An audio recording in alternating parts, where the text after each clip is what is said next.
सिंहभूम आए हैं और सिंहभूम हमारे झारखंड का सबसे ऐतिहासिक क्षेत्र है, आंदोलन का क्षेत्र और धरा रहा है।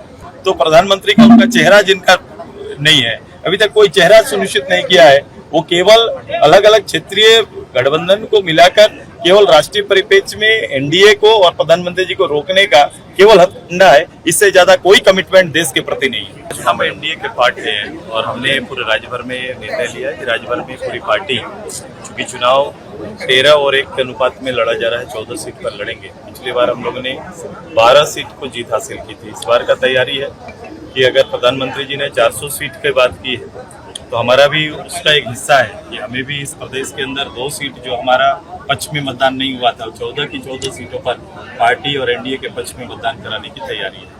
सिंहभूम आए हैं और सिंहभूम हमारे झारखंड का सबसे ऐतिहासिक क्षेत्र है, आंदोलन का क्षेत्र और धरा रहा है।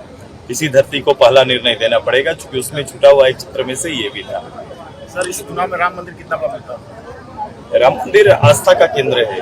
500 साल बाद रामलला एक मंदिर पर स्थापित हुए, तो निश्चित रूप से ये भावना से जुड़े हुए जो हमारा भावना है, हमारा राम से जुड़ा हुआ है। तो ये एक विषय है जो लंबे समय तक इस विषय को लेकर लोगों में इस बात की हमेशा टिस रहती थी कि रामलला अभी भी हमारे टेंट पर उपस्थित है। तो ये एक पहला कोशिश ये हुआ कि देश की लगभग एक बड़ी, सबसे बड़ी 80% आबादी के आस्था का केंद्र रामलला जी 500 साल बाद अपने मंदिर पर विराजमान है।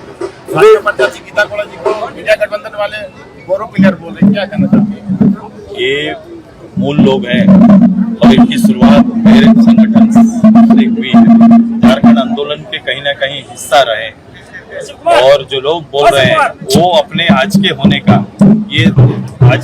और इंडिया के अस्तित्व पर बात करें कि हमारे पास तो देश चलाने के लिए 10 साल का अनुभव है और नेतृत्व है। जिस चेहरा को पूरे देश ने स्वीकार किया है, इंडिया को सबसे पहले बताना चाहिए कि राष्ट्रीय परिप्रेक्ष्य में जिनको उन्हें चुनना है, देश प्रधानमंत्री का चयन करने जा रहा है, तो प्रधानमंत्री का उनका चेहरा जिनका नहीं है, अभी तक कोई चेहरा सुनिश्चित नहीं किया है, वो केवल अलग अलग क्षेत्रीय गठबंधन को मिलाकर केवल राष्ट्रीय परिप्रेक्ष्य में एनडीए को और प्रधानमंत्री जी को रोकने का केवल हथकंडा है। इससे ज्यादा कोई कमिटमेंट देश के प्रति नहीं है। सुरेश जी, पिछले बार एनडीए की जब सरकार बनी थी, प्रधानमंत्री नरेंद्र मोदी बने थे, तो महंगाई और रोजगार को लेकर मुद्दा उनका था, बेरोजगारी।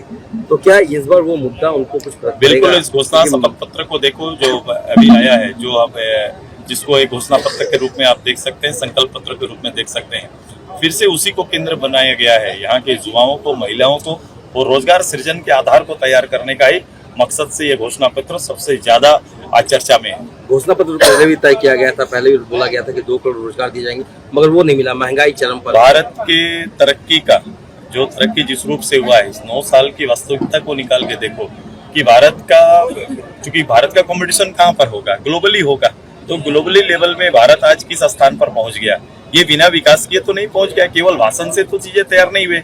कहीं ना कहीं हमारा इंफ्रास्ट्रक्चर आज विश्व के स्तर पर खड़ा है और हमारा संकल्प है 47 तक विश्व के अग्रणी देशों में भारत शुमार होगा और उसकी तैयारी और उसकी नींव रखी जा रही है। विपक्ष कह रहा है कि आप मुफ्त में अनाज बांटकर लोगों को पंगु बना रहे हैं, रोजगार नहीं दे रहे। इस राज्य की आवश्यकता की पूर्ति हो रही है, दोनों पर लड़ाई लड़ा जा रहा है।